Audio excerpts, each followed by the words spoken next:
Today I'm going to debunk the myths around public versus private education, shedding the light on the realities as well as the assumptions. I'm also going to discuss the ongoing debate between public versus private education and which one is better. So whether you're a student of the Wits rant or even the CTI group, or you're just a student planning to transfer to one of the aforementioned, then you need to keep watching, because this video is for you.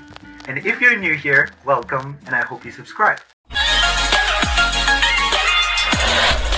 Hello everyone! Inside Essays campuses, public versus private. Let's compare. I have to mention that since the public schools like Wits and UJ are so research specific, there isn't a lot of jobs on the market for them, which could be the reason for the sky-high unemployment rates in South Africa. These institutes took the best of the best from high school, and it will likely be the same with the job acceptance market. The acceptance rates will be lower and companies will only take the best. This is not going to be an in-depth market analysis video, but if you're interested in me making a video like that, please comment down below and I'll get right into the numbers. So that is worth keeping in mind if you're looking for more money opportunities. We're going to be starting with a part 1 to this video and I will make a part 2 separately. Alright, so let's get into it. Lower education division, primary and high school. I want to start with a general overview. During our formative years in lower schools, that means primary and high school,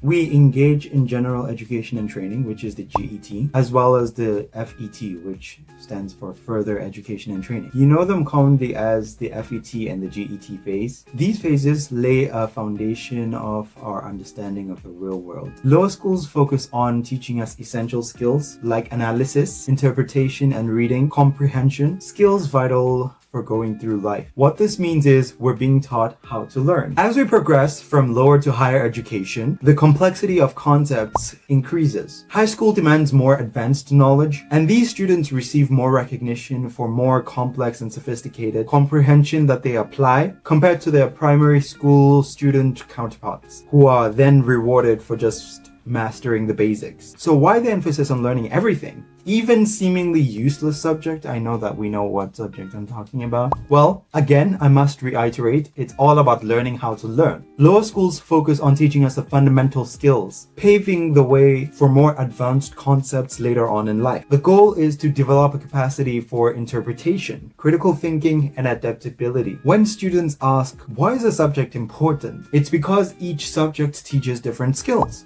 Math sharpens the ability for analysis and data interpretation, while the arts cultivate the creative expression. It's about showing the students various ways to learn and getting them ready for real-world situations. Even seemingly abstract subjects like calculus serve a purpose. While you might not directly apply calculus in everyday ideal scenarios, the subject teaches fundamental interpretation skills. It's just about grasping the essence of learning and applying that sort of knowledge to all kinds of scenarios. In essence, our educational journey is a step-by-step process of acquiring skills, building a foundation in lower schools, and gradually advancing to higher education.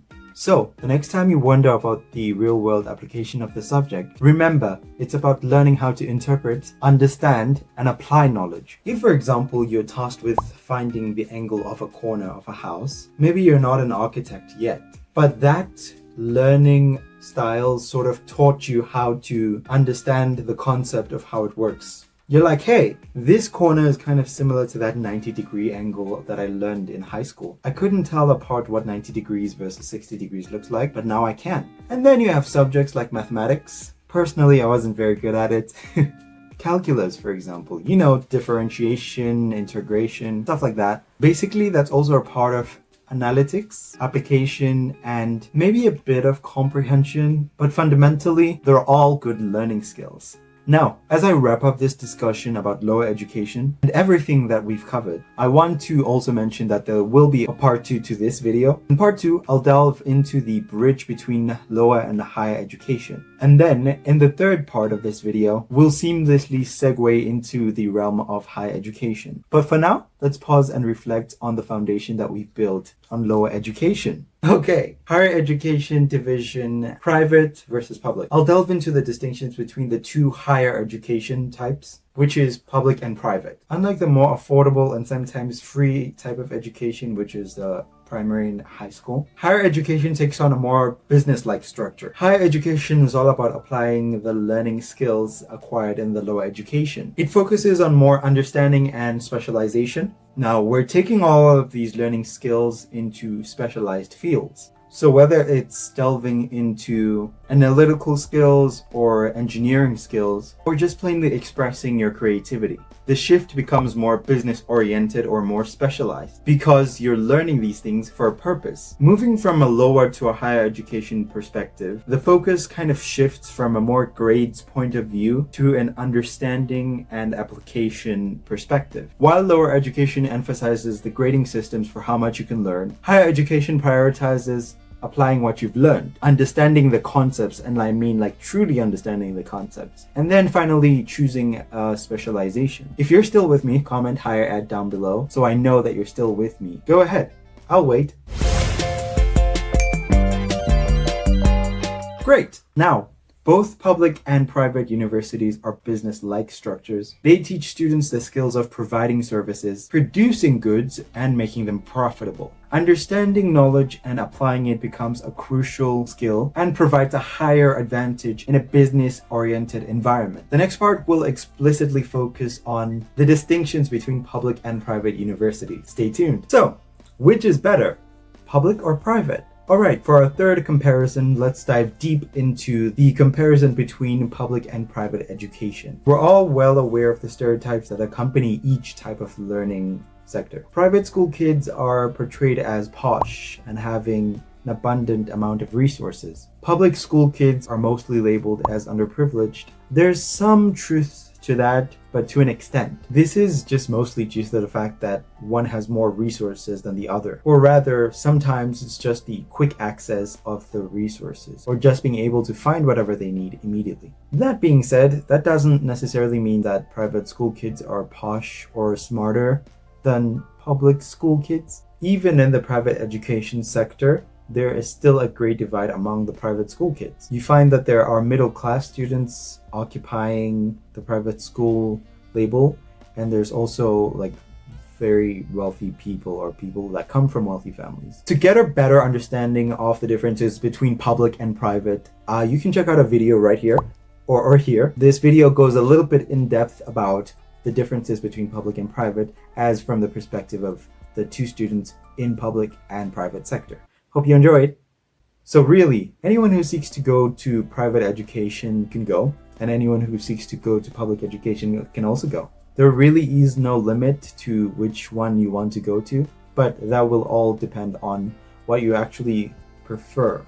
Now, that being said, it doesn't mean that when you go to private, you'll exclusively find rich people. When you go to public, you'll find underprivileged people. There are private school kids that are more wealthy and those that are not wealthy that come from underprivileged homes. It's better to just understand that whichever education sector you end up landing in, there's always going to be underprivileged students and wealthy students. Those who have more resources and those who don't. One could argue that the wealthier class of people have more done in less amount of time, where they don't have to actually burn themselves out. These people typically have to just worry about maintaining a position in a job that they already have. And so their learning curve is entirely different. The notion that private education is a walk in the park, let's debunk that too.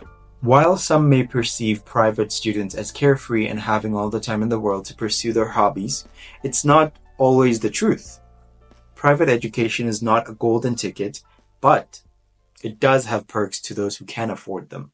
Like a stronger network after graduation, an up-to-date curriculum to the job market, more international sponsorships versus local ones, a smaller class size, better resources tailored to the employer's needs, as well as specialized faculties. So it is worth mentioning that private education is more business focused. Moving on, the government's curriculum often faces criticism for being outdated. With that in mind, I will mention one thing that public education is superior in: and that is going to be research. Public educations in South Africa excel in research. It provides a broad understanding of subject, making it very ideal for those inclined towards in-depth academic exploration. However, that comes with the challenge of managing a vast amount of information, meaning that public curriculums are often very stressful. Students want the latest and greatest, but the reality is the system struggles to keep up. They attempt to patch this gap by adding in more modules,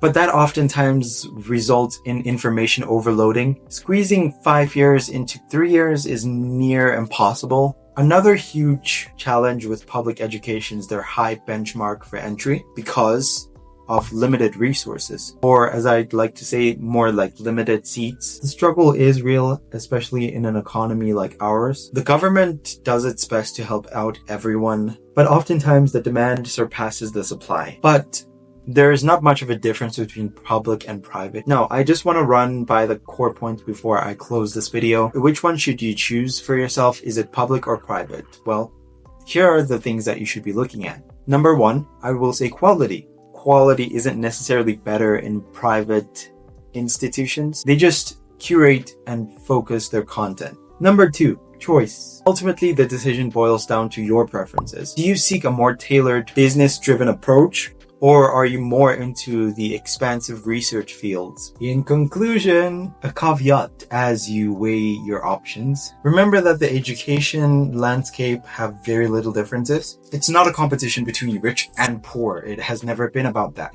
But it's rather about the choice on what you want to achieve.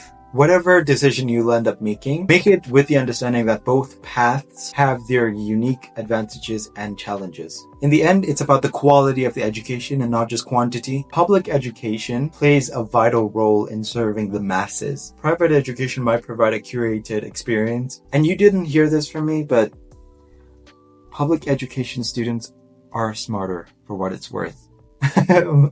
I'm kidding. Let's just avoid having all these negative conclusions and connotations of things. These sectors both help in contributing to the educational landscape as a whole. It's not a matter of better or worse. It's about understanding the minor differences and choosing what is best for you, as well as circumstances.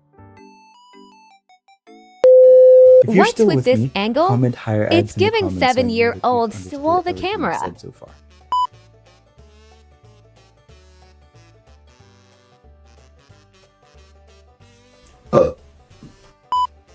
School kids. Thought I heard something there. Private and public. Seriously, is he still talking? Does that make sense?